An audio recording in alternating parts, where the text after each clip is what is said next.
দুইটা জিনিস মানুষকে সবচাইতে বেশি জান্নাতে প্রবেশ করাবে। আল্লাহু আকবার।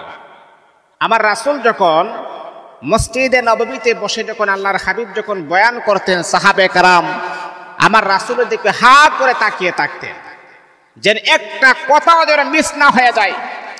কারণ আমার রাসূল যা বলতেন এটা কোনো মন গড়া কোনো কথা বলতেন না। আল্লাহ পাক রব্বুল আলামিন যা বলতেন আমার রাসূল তাই বলতেন। আল্লাহু আকবার। কারণ সাহাবায়ে কেরাম আল্লাহর হাবিবকে জীবনের চাইতে বেশি ভালোবাসতেন, এমনকি জীবনের চাইতে বেশি বিশ্বাস করতেন। আল্লাহর হাবিব সাল্লাল্লাহু আলাইহি ওয়াসাল্লাম যখন মসজিদে নববীর ভিতরে বসে যখন বললেন, ও আমার সাহাবীরা, তোমরা জানো নি আল্লাহ পাক রব্বুল আলামিন দুইটা গুণ যার ভিতরে থাকবে, দুইটা গুণ যদি কোনো ব্যক্তি অবলম্বন করতে পারে ওই সমস্ত আল্লাহ তাআলার বান্দা বান্দি সবচাইতে বেশি আল্লাহর জান্নাতের মেহমান হয়ে যাবে। কিছু সাহাবী আল্লাহর হাবিবকে প্রশ্ন করলেন, ইয়া রাসূলুল্লাহ, ইয়া হাবিবাল্লাহ, আল্লাহ তাআলার পয়গম্বর নবী, ওগো নবীজি আপনি আমাদেরকে জানায়া দেন কি এমন দুইটা জিনিস, কি এমন দুইটা গুণ যদি আমি অর্জন করতে পারি তাহলে আরশের মালিক আল্লাহ পাক রব্বুল আলামিন আমাকে জান্নাতের মেহমান বানায় দিবেন। ইয়া রাসূলুল্লাহ, ওগো আল্লাহর নবী আপনি আমাদেরকে জানায়া দেন জাহান্নামের আগুন বরদাস্ত করার মতো ক্ষমতা আমাদের নাই। পৃথিবীর এমন কোন মানুষের নাই জাহান্নামের আগুন সহ্য করতে পারবে রে মুসলমান। দুনিয়ার আগুন, দুনিয়ার তাপমাত্রা আমি আপনি সহ্য করতে পারি না। জাহান্নামের আগুনের কালার হবে একদম কালো। ওই জাহান্নামের উত্তপ্ত আগুন আমি আর আপনি কিভাবে সহ্য করব? দুনিয়ার আগুন সহ্য করার মতো কোনো ক্ষমতা আমাদের নাই। তাহলে জাহান্নামের আগুন কিভাবে আমি আপনি সহ্য করব? এটা তো আরো আগে আমাদের সম্ভব না, অসম্ভব। বিশ্বনবী বলেন, এক নাম্বার হলো ইয়া আইয়ুহাল্লাযীনা আমানুত্তাকুল্লাহ। যেই ব্যক্তি আল্লাহ পাক রব্বুল আলামিনের অধিক পরিমাণ যেই ব্যক্তি ভয় করবে, আল্লাহ পাক রব্বুল আলামিনের ভয় পেতে যার অন্তরে সবচাইতে বেশি বিরাজমান থাকবে ওই ব্যক্তি জান্নাতি হবে। মনে রাখতে হবে রে মুসলমান, যেই ব্যক্তির অন্তরে আল্লাহ পাক রব্বুল আলামিনের ভয় থাকবে সেই ব্যক্তি কখনো মিথ্যা কথা বলতে পারে না, সেই ব্যক্তি কখনো নামাজ ছাড়তে পারে না। সে চিন্তা করবে আমি যদি এক ওয়াক্ত নামাজ যদি আমি কাজা করে ফেলি 2,88,000 বছর জাহান্নামের আগুনের ভিতরে আমাকে জ্বলতে হবে। 2,88,000 বছর জাহান্নামের আগুনের ভিতরে আমাকে জ্বলতে হবে। যদি তার ভিতরে জাহান্নামের ভয় থাকে, আল্লাহ পাকের ভয় থাকে, সেই ব্যক্তি কখনো নামাজ ছাড়তে পারে না। কারণ তার মনের ভিতরে চিন্তা হয়ে যাবে, হারে দুনিয়ার জমিনের ভিতরে মাত্র আমি সীমিত হায়াত নিয়ে দুনিয়ার জমিনের ভিতরে আমি আসলাম। যখন আমার 60 বছর 70 বছর হায়াত নামক জিন্দেগি যখন আমার ফুরিয়ে যাবে তখন কিন্তু আমি কবরে চলে যাব। কবরের জিন্দেগির শুরু আছে আর জিন্দেগিতে কখনো শেষ হবে না। সেই জিন্দেগিটা আমি কিভাবে কাটাবো? ও মুসলমান, যদি আল্লাহ পাক রব্বুল আলামিনকে যদি কোনো ব্যক্তি সবচাইতে বেশি ভয় করে সেই ব্যক্তি কখনো নামাজ ছাড়বে না, কখনো মিথ্যা কথা বলবে না, কখনো একজনের কথা গিয়ে আরেকজনের কাছে গিয়ে বলবে না, এমনকি কখনো হারাম খাবে না। সে চিন্তা করবে যদি আমি হারাম খাই আমার আল্লাহ নারাজ হয়ে যাবে, আল্লাহ পাক নারাজ হই। একজন মুমিন মুত্তাকি কখনো সে এই ভুলটা কখনো করতে পারে না।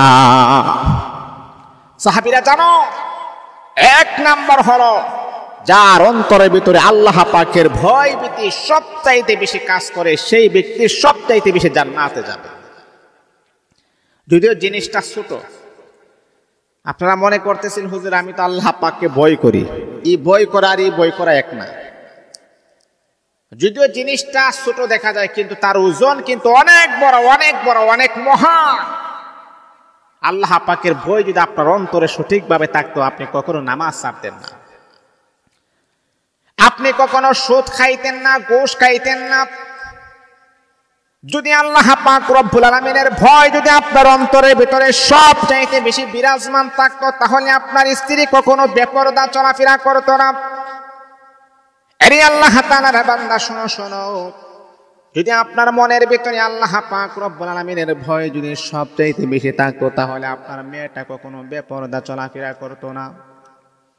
আল্লাহ পাকের ভয় যদি আপনার অন্তরের ভিতরে থাকতো, তাহলে কখনো আপনার ছেলেটা উপযুক্ত ছেলেটা কখনো বেনামাজি হইতো না। আরে আমরা তো এমন হয়ে গেছি, সাহাবায়ে কেরাম তারা কেমন ছিলেন, কেমন নবীর প্রেমিক ছিলেন, কেমন আল্লাহ পাক রব্বুল আলামিনের ভয় তাদের অন্তরে বেশি ছিল। হযরত উসমান গনি রাদিয়াল্লাহু তাআলা আনহু যখন কবরস্থানের পাশ দিয়ে যাইতেন, এমন ভাবে কান্না শুরু করে দিতেন, হাদিসে নিবেদনে আসছে উসমান গনির কান্নার কারণে দাড়ি ভিজে ভিজে পানিগুলা জমিনে পড়ে যাইত।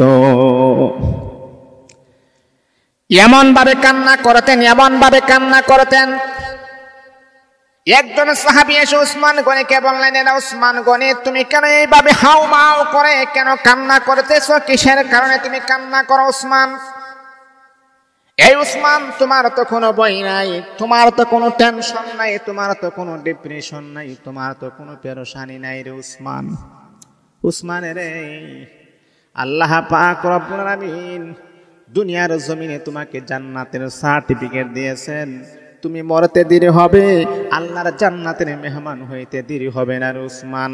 তাহলে তুমি কেন এত কান্নাকাটি করো? নবীর সাহাবী উসমান এমন একজন সাহাবী ছিলেন, ধনাঢ্য সাহাবী ছিলেন, এমনকি আল্লাহর হাবিব উসমান গনিকে এত পছন্দ করতেন, উসমান গনিকে এত ভালোবাসতেন, নবীর দুইটা কন্যাকে উসমান গনির কাছে বিবাহ দিয়েছে। একটা মানুষ রাসূলের কাছে কত পছন্দনীয় হলে রাসূলের দুই কন্যাকে একজন সাহাবীর কাছে বিবাহ দেই। আল্লাহু আকবার। উসমান, তুমি তো জান্নাতি, তাহলে তুমি এমন করে কেন কান্না করো? কবর দেখলে এমন কান্না কেন করো? নবীর সাহাবী উসমান বলে, রে আল্লাহ তাআলার বান্দা শোনো, যে আল্লাহ পাক রব্বুল আলামিন আমার প্রতি সন্তুষ্ট হয়ে আমার প্রতি আমার আল্লাহ ভালোবাসা দেখিয়ে যে আল্লাহ আমাকে জান্নাতের সার্টিফিকেট দিয়েছেন, সে আল্লাহ যদি আমার প্রতি বেজার হয়ে যায়, আমার প্রতি অভিমান বেড়ে যায়, সে আল্লাহ বেজার হয়ে আমি উসমান গনির হাতে জাহান্নামের সার্টিফিকেট তুলতেও দেরি করবেন না।